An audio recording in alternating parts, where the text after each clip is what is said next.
Welcome to the Rex Andrews Show. Glad to have you with us today. If you are a new listener, thank you for tuning in. Welcome to the program. And of course, two things. Don't forget to subscribe. And then also, too, I'm not bashful. I'm actually wearing a shirt with a collar on today. So I'm going to call myself a well-dressed beggar. I will beg for those star ratings. It helps us in the placement in the store. So please subscribe and hit us up with those 5 stars if you like what we're doing. For those who are welcome back to the show, we're glad to have you as returning listeners. We are very thankful for you and our great guests. Between the two of you, we have listeners now in 32 countries, a little over 500 cities across 6 continents. And if I could figure out how to market to penguins, and more importantly, help them recharge their cell phones, we'd have listeners on that last continent. And today, like we always do, we welcome in particular listeners in different cities across the world where we have hit the IP addresses. So today I would like to welcome those who are listening in Knightstown, Indiana. And if anybody knows about Knightstown, an interesting fact, that's where they filmed Hoosiers. All right, so fantastic. Glad to have you with on the program today. One last thing in house cleaning, please stop by the show website, rexandrewsshow.com. The reason why I recommend that you do that is because our guests are amazing people doing great things, and we don't have time to hit everything they're up to. So on our website, you will find links to our guests, bios, their links, information about all they're doing. So please stop by so you can get the full picture of what they're up to. Okay, one last thing we're excited to remind people of and announce. The Rex Andrews Show is now part of the Daily Good Network, a network of shows and entertainment that bring good into the world. So stop by the dailygood.network. All right, excited for today's guest. Oh gosh, I don't even remember how many years I've known her. She's an amazing, if you want to talk about a high performance person, she's it. We won't even be able to get the whole list of things that she's is. And I'm excited to tell her story because I like to tell people success doesn't fall out of the sky. Now, recently, earlier this year, outside of Boulder here, we had some plane parts fall out of the sky when a United flight engine blew up. They landed about 3 blocks from my house, but success doesn't do that. It doesn't fall from the sky. So we want to talk about her story today. So I'm going to introduce her. Lots of incredible monikers here.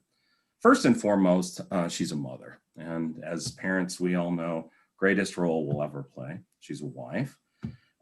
She's a surgeon, and we'll talk about that. And orthopedic surgeon at incredibly high levels and interesting programs that she's built and been a part of. She's an author, okay, multiple books, and I would say almost prolific. She's a keynote speaker, and this one is funny. I think this is a misperception athlete is what I'm going to say to her, because she thinks she's better than she really is. And she admits that. She's got humility there. She is a strategic leader, big picture person, a high performer, and a podcaster. And so I'd like to welcome to the show, coming live to us this morning from the Atlanta area, Dr. Vonda Wright. Vonda, how are you this morning? Good, Rex. I'm so excited you're having me on your show. That's a lot of fun. I can't wait to tell your story. Gosh, it's been a few years since we worked together. We went one of your earlier books. We were meeting up in Chicago and stuff with Peter. So great to have you again. Thanks. Fantastic. So if those who've listened to the show, they know that it's a biography show. We tell the story of successful people or people that are doing interesting things. And so what I'd like to do with you, Vonda, like we do with all of our guests, is we want to go back in time. Okay, now this is a long list. You don't have to worry about taking notes because I will fire the questions at you, but we want to know where were you born and then where were you raised, because that's often different. I had a guest on the show, Ellie Soja, who moved 63 times before she was 15. So being raised in different places is kind of be crazy. Would like to understand what you did as a kid when you were growing up. So when you weren't in school, what did you spend your time on? Whether it was sports or reading or theater, drama, shoplifting.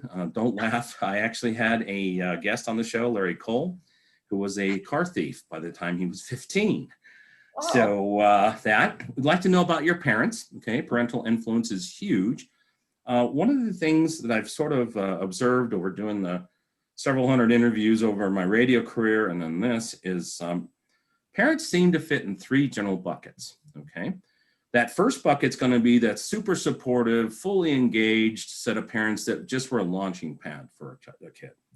The second one is sort of the non-participatory parents where they love their kids, but they were so busy eking out a living that they just didn't have the time to be fully engaged. And then unfortunately, there's a third bucket that's not a very good bucket where because of abuse, extreme poverty, strife, struggles, what have you, it created an environment where the kids said, you know what, I don't want to be anything like that. So that's there.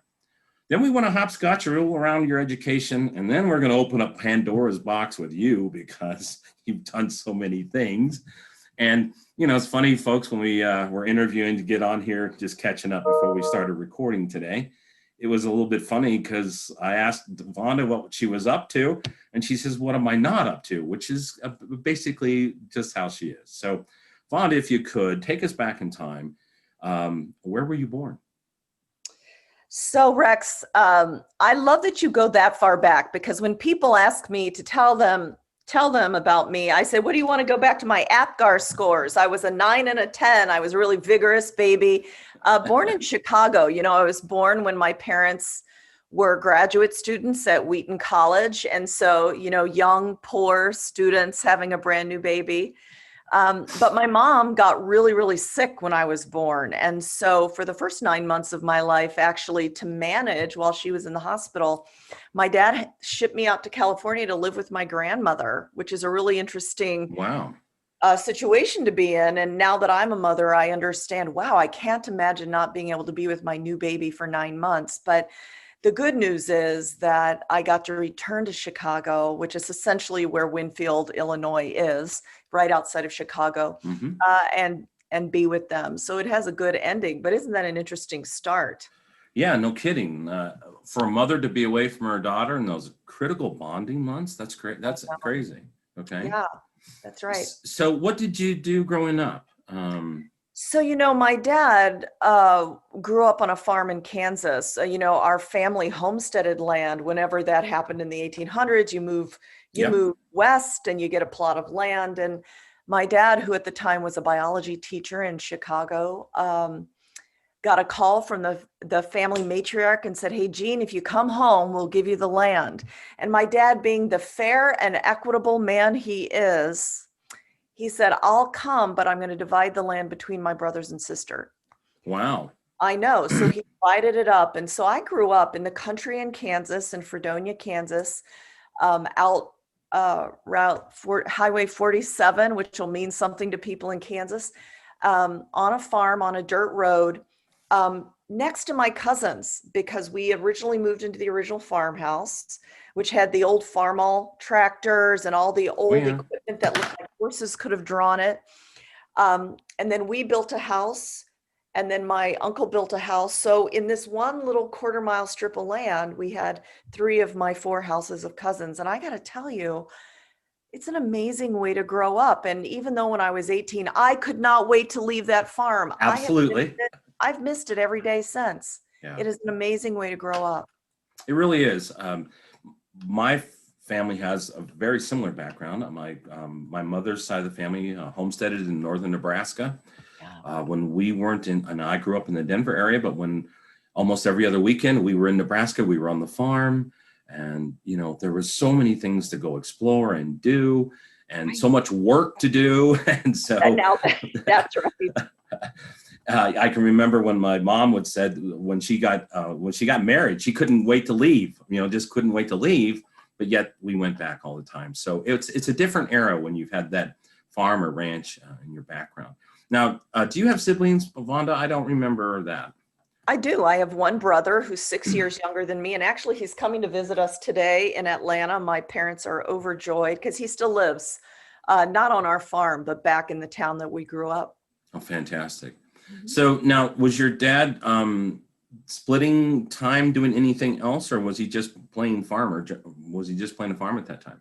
Yeah, you know what? We actually never farmed our own land. We rented it to the surrounding farmers, let the experts do what they do. So on Sure. our land, we grew soybeans and wheat, and we alternated crops. My dad was an educator. He was a teacher, Sure. then a principal, and then interestingly, he has said this to me. I got tired of disciplining other people's children, and then he started his own company and did that until he retired. So he's done several things in my lifetime. Fantastic. Now, how about your mom? Was she a stay-home mom, or did she work also? I know your parents are both educated. They are. They both have a couple master's degrees. So my mom worked as a college professor, teaching reading teachers to teach kids to read. Okay.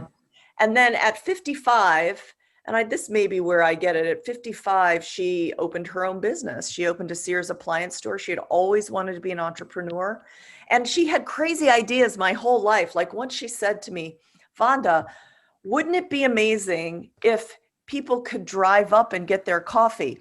And me and my infinite teenage wisdom says, that's insane. No one will ever drive up. You know, she should have done that, you know. Yeah, she would have. You would have a complete different outcome right now, right? You'd be Listen, it could hanging. have been Wright's, not Starbucks. That's right. And then you'd find some little town in Kansas would be the hipster instead of Seattle, right?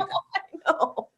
Isn't Oh, that's that great. funny? But That's great. I think I come by my entrepreneurial spirit.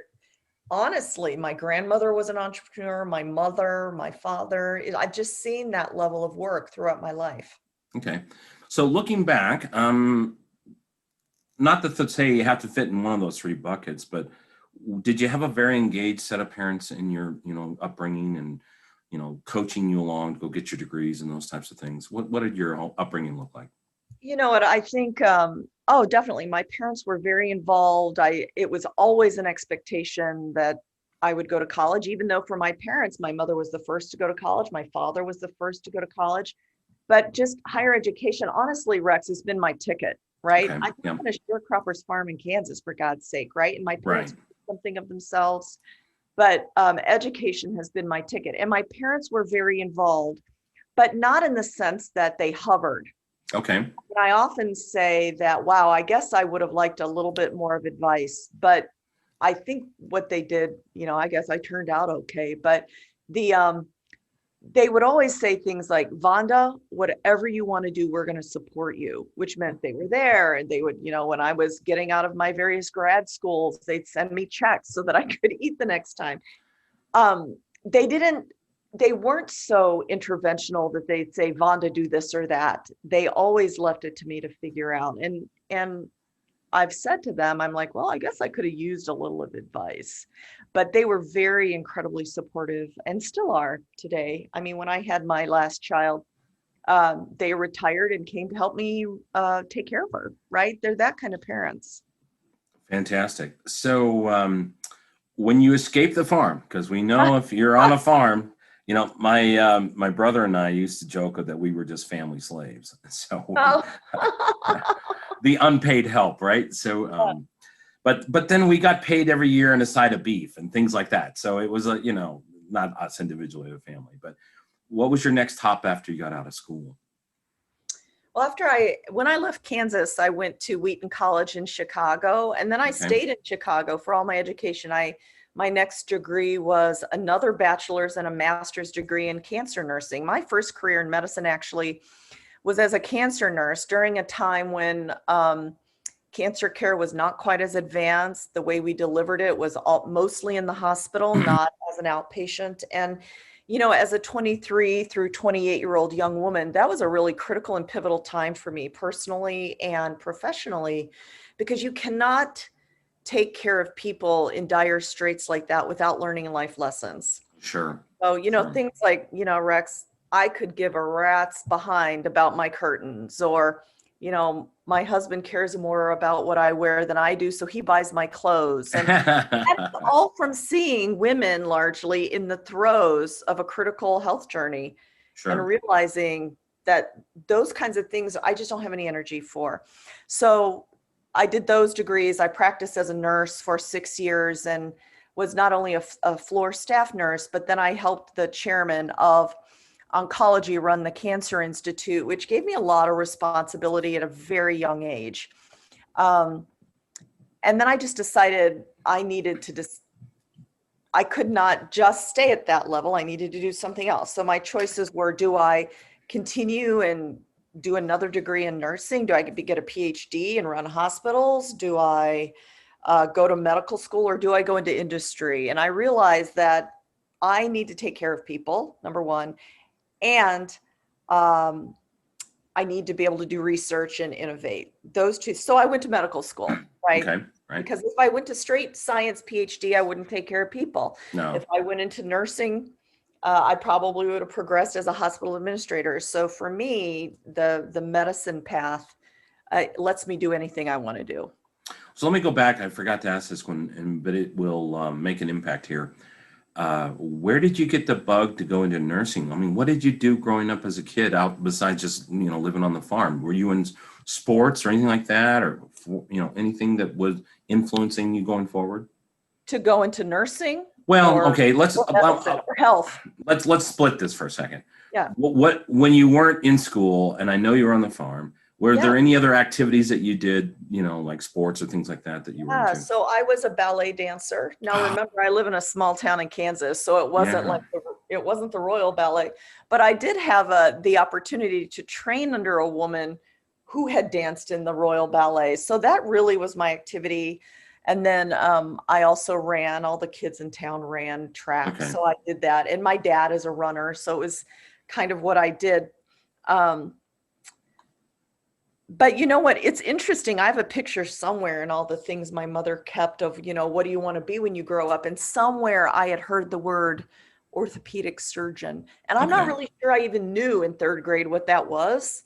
Mm-hmm. But I had heard it, and it was a long word. So I have this picture that I drew of, what do you want to be? Orthopedic surgeon, a stick figure and a lab coat. So, but you know what? I don't know. People ask me this, how did you become an orthopedic surgeon? And did you always want to be one? And I just think that at the time I grew up, one of the options given to really smart kids, well, you might as well be a doctor. You're a smart kid. Which, frankly, I would love to have gotten a business degree. Yeah. But, it was a pathway. So then I got to college, and if you're in your mind, you're thinking, how did you pivot from smart kids be doctors? And then you got a master's degree in nursing. And for all the nurses out there listening, I am so thankful that I was a nurse before I started practicing medicine, because I am a much better doctor and a much more comprehensive doctor. I take care of the whole person because I was a nurse. Yeah. But the reason that I came out of college and went into nursing school is,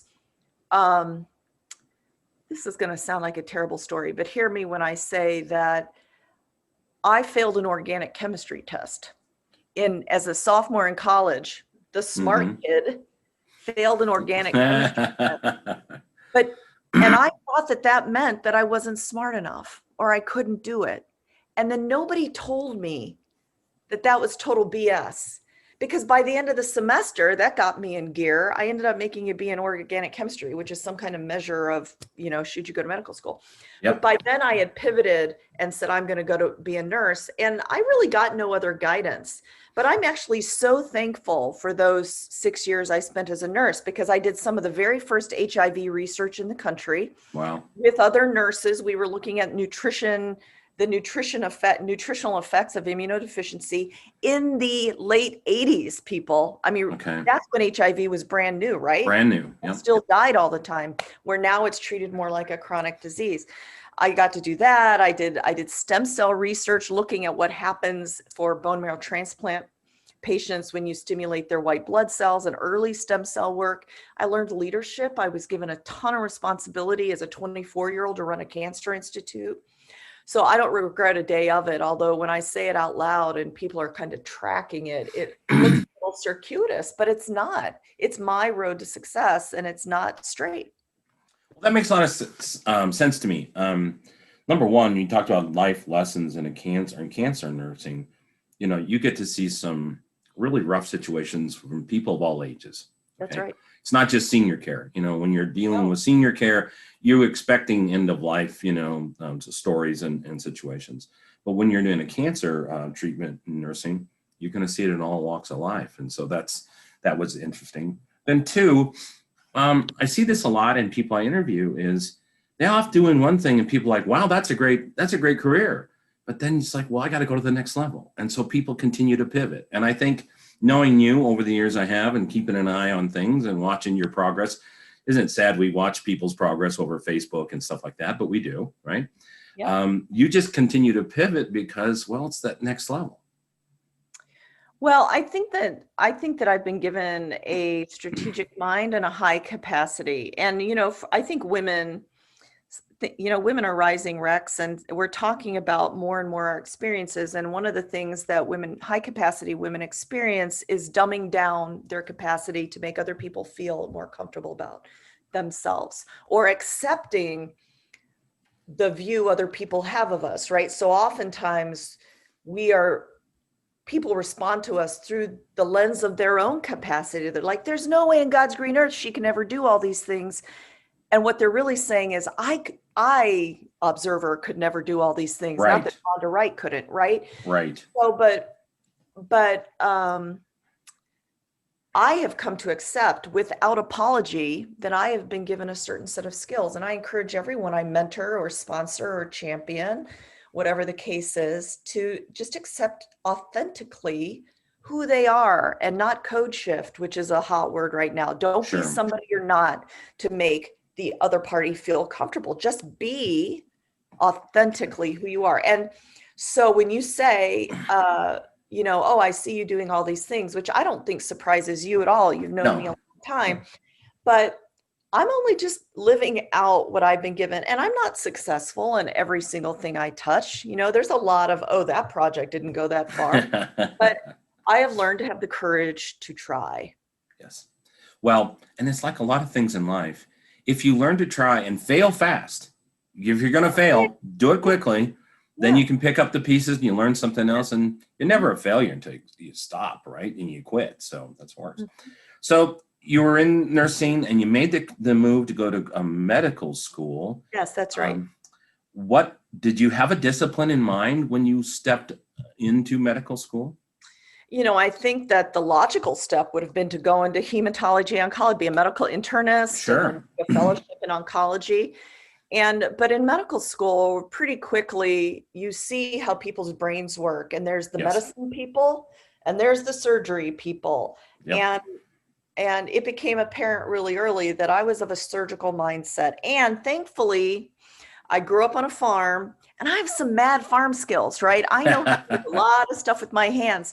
And so it just came really easily to me. And another part of my capacity that I've accepted is, because not all surgeons have this, lots of good surgeons don't, but, and I don't know how to explain it other than just to say, I can see with my mind the way something needs to be, and my hands can make it so.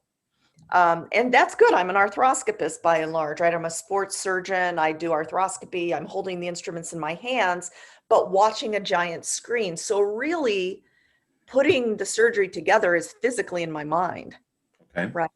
So, so in medical school, you just separate out, and then the surgeon mindset, the medicine mindset. I'm really thankful for those medicine doctors who want to just dwell on a problem and solve it by the end of the day. I am a surgeon and I need to gather the data, assimilate it, make a decision, because then I have to go and execute in a different way. So thank God they're both types of people taking care of patients. Oh, that's great. I've watched my daughter go through that process. She's in medical school at Tufts in Boston. So yeah, it's a parting of the seas a little bit as people pick out their career. So you finished up with medical school. What was the next hop?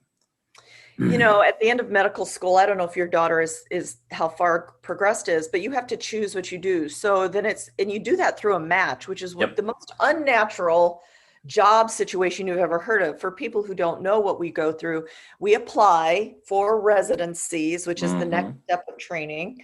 You go interview, and if they like you and you like them, you each make a list, and a computer matches you to the highest place on your list where they also want you, right? Right. So I matched to the University of Pittsburgh, which was and still is one of the top orthopedic surgery programs in the country. So I'm really thankful.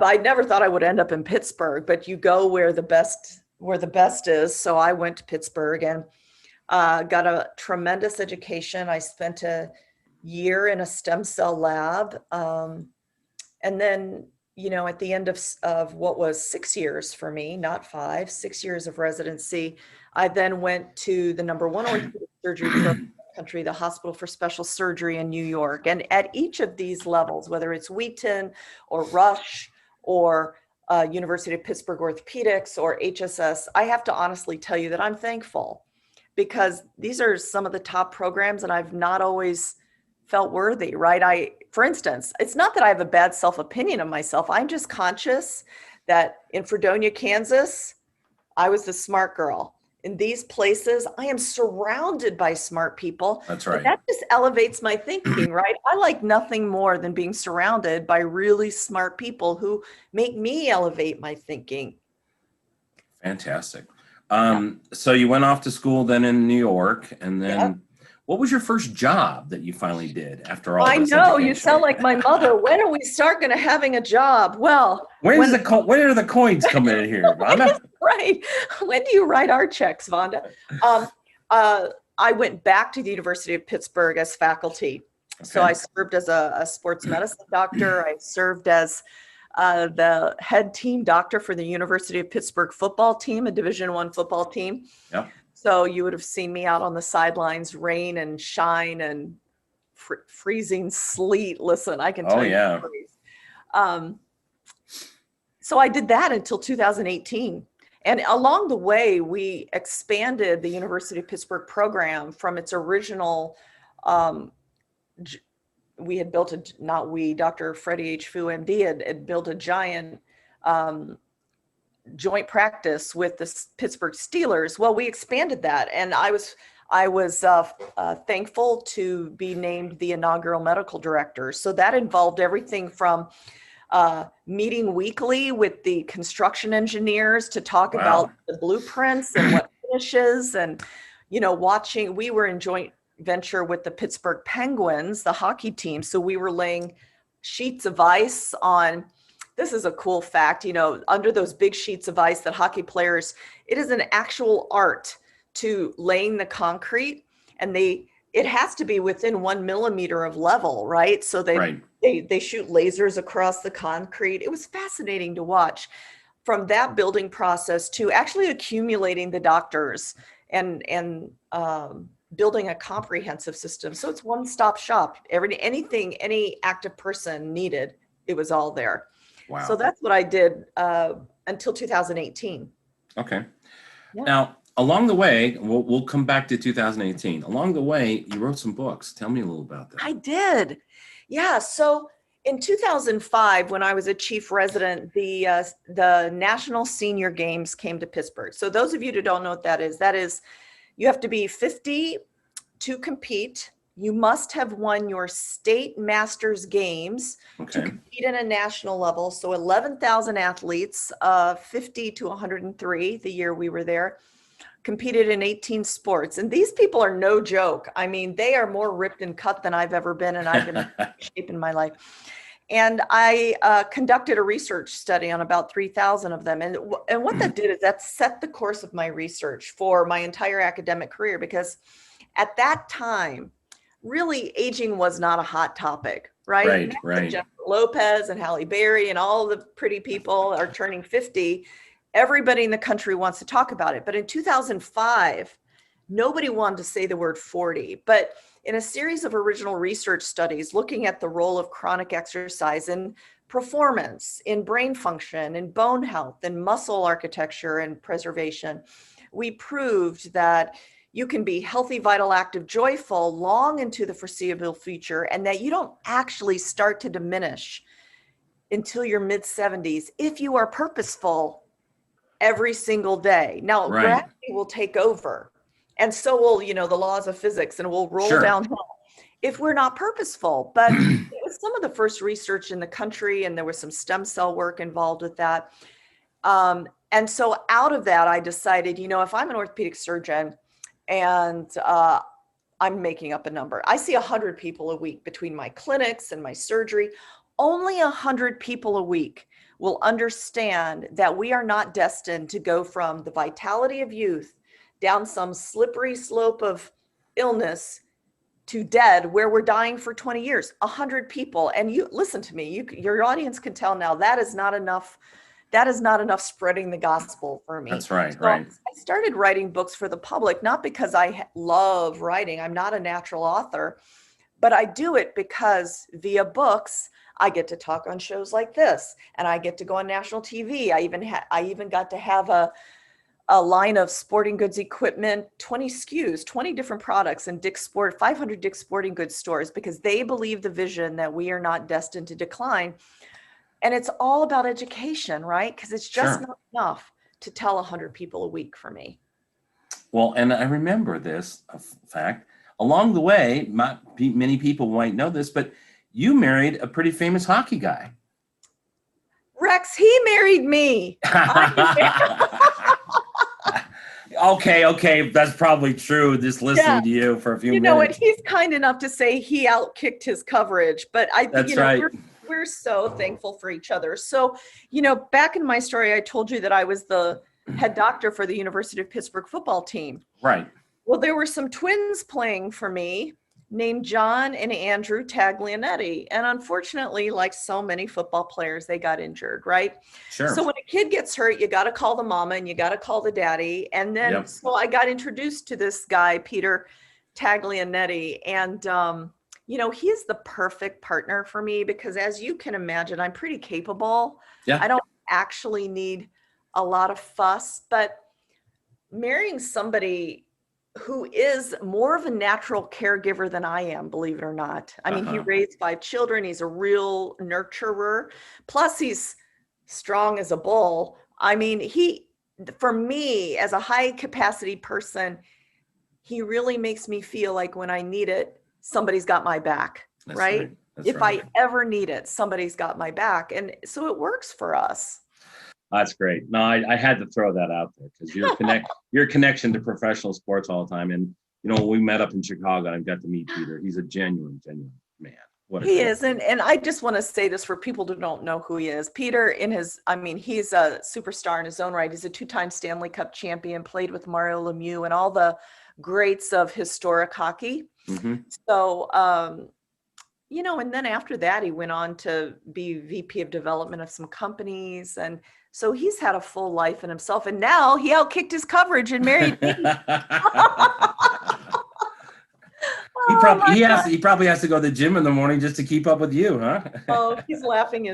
When he hears this, he'll be laughing. Yeah, that's great. Well, definitely tell Peter hello. He is a very genuine, very compassionate, and just a great guy. His smile is just amazing. He's a great guy. He's a great guy. Yeah. So now, how many books have you authored of to date? So I've authored, the first book was Fitness After 40. It had a rewrite called After 40, 50, 60 and Beyond. Okay. And that had a line of equipment at Dick's Sporting Goods.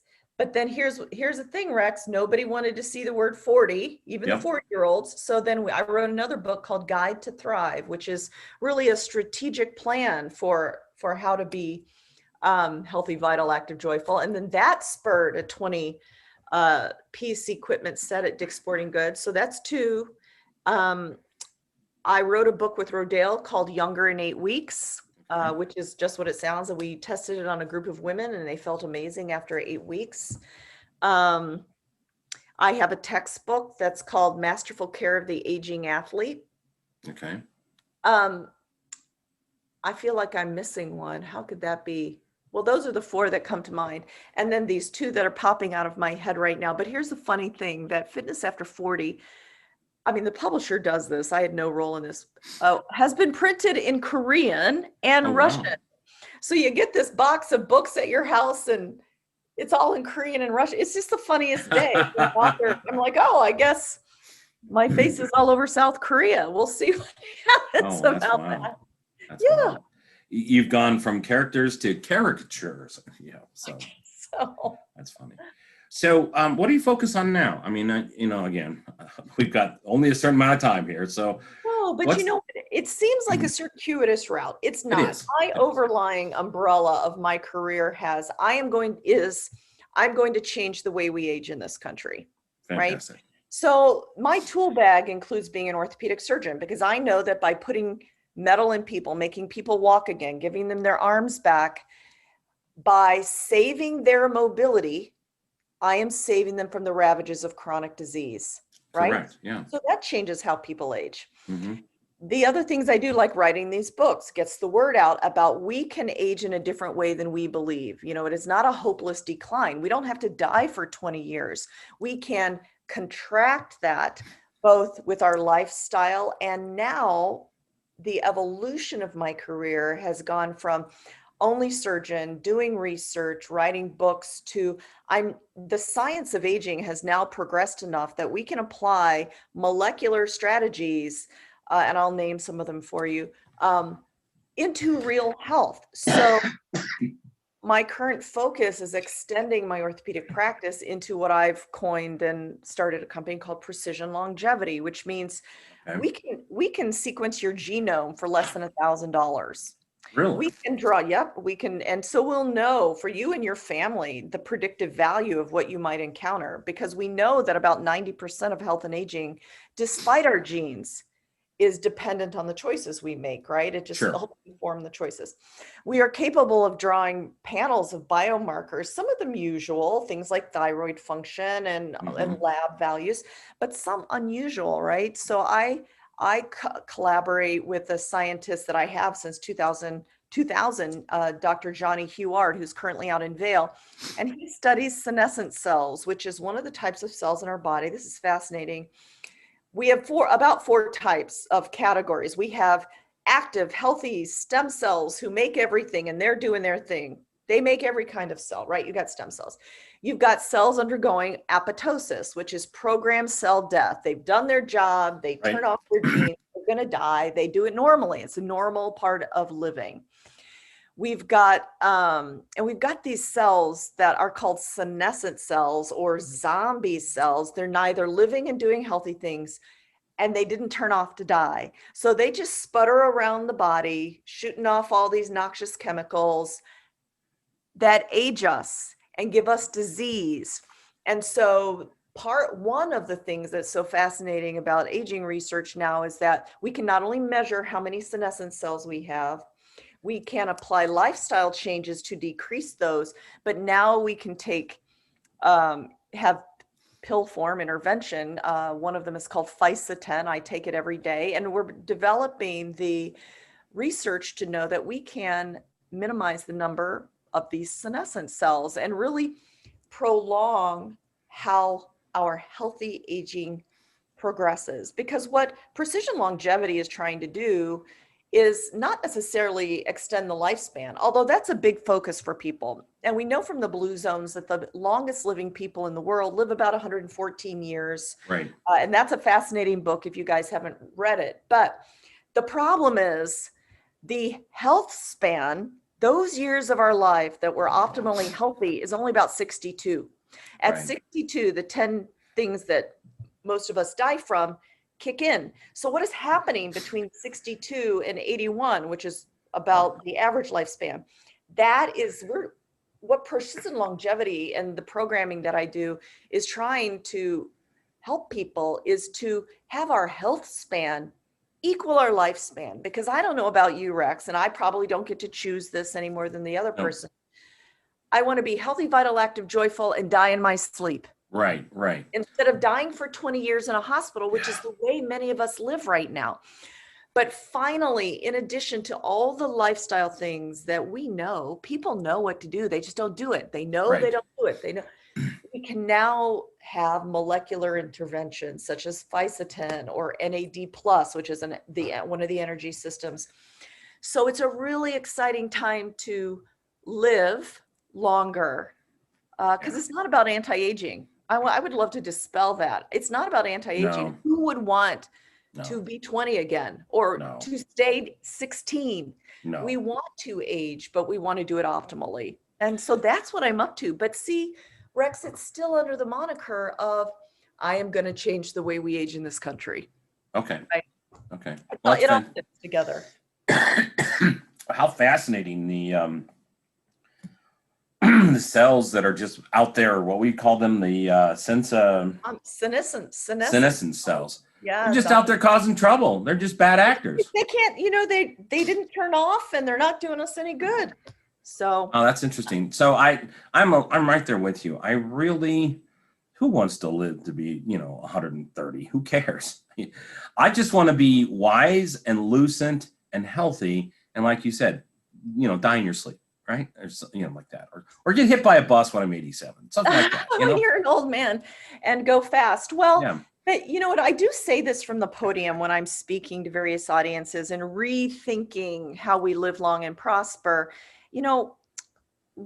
Science may make us live longer, 114, 130, but if I'm the only one I know left, yeah, and I'm living in a place with strangers with nobody that loves me, I don't actually want to live that way. I want to live my optimum life until I'm done. Yeah. Right. Yeah. Right. And it's about quality. I mean, that's right. And like you said, that's something a lot of people don't think about. If you did live to 120, who would you know? Because everybody else would be gone. Going to be 90. Yeah. Right. Good chance you buried your kids, right? That's right. So, right. No, it's fascinating, and I think that's a huge frontier. I have had brain chemistry things going on for the last 20 years. I don't wear it on the front of my sleeve, but I'm bipolar. But that area of science is growing so much right now. Fantastic. There's so much good science dealing with that right now. So many, and the DSM has changed, and it's being looked at comprehensively. It's not just throw you meds and have fun. It's diet, sleep, exercise, stress, mobility. It's big for mental health. And so I think that this fits right along that whole path of how can we have a higher quality of life while we're finishing our time here on Earth. Well, we're living. That's right. That's right. You know what? In the part of this, I'm so glad you brought that up. Part of that is even in the last 5 to 7 years, my whole perspective on the brain has changed. I mean, I did some very early research on the role of chronic exercise on brain chemistry, but I have come to view, the brain for me was always this mystical place. You couldn't put your finger on it, but I have come to view it like the knee. It is a physical thing. Yep. Everything that goes on with it is like an ACL, not some mystical. Right. I mean, we have to do a better job. And so in the last 5 to 7 years, I think we're on that path. Well, what's interesting now, I study it just because it's something I want to be able to, that stuff is genetic many times. So I want to be able to pass on anything I learned to my kids and those things. And, they're getting very close to being able to, I guess, map or fingerprint your chemistry for your brain. Amazing. Yeah. Yeah. And your chemistry is as unique as your fingerprint. So why not? So wouldn't it be wonderful if I could actually get a fingerprint for no better term, my brain chemistry, and then I could get the appropriate closer health and diagnosis and things like that, so I can treat it individually. Because I'm not anti-pharmacology at all. It is a very, very important part of medicine. But man, those things are meant to cover everybody, not Rex. They're covering everybody. So they're never going to be exact for what I need in my noggin. I'm so glad that you made this point, because then, what comes next? I've talked about this precision longevity. So what comes next after measuring all this stuff? And it's exactly what you've said. It is the plan for your longevity is precise to you, because we've measured your biomarkers. It's not some generic plan. It is Rex's plan or Vonda's plan or Peter's plan. Because you're right, we're all different. And that goes all the way down to printing drugs just for you. There's, big pharma prints warehouses full of cells, but the technology exists. The company I'm most familiar with is called Wright.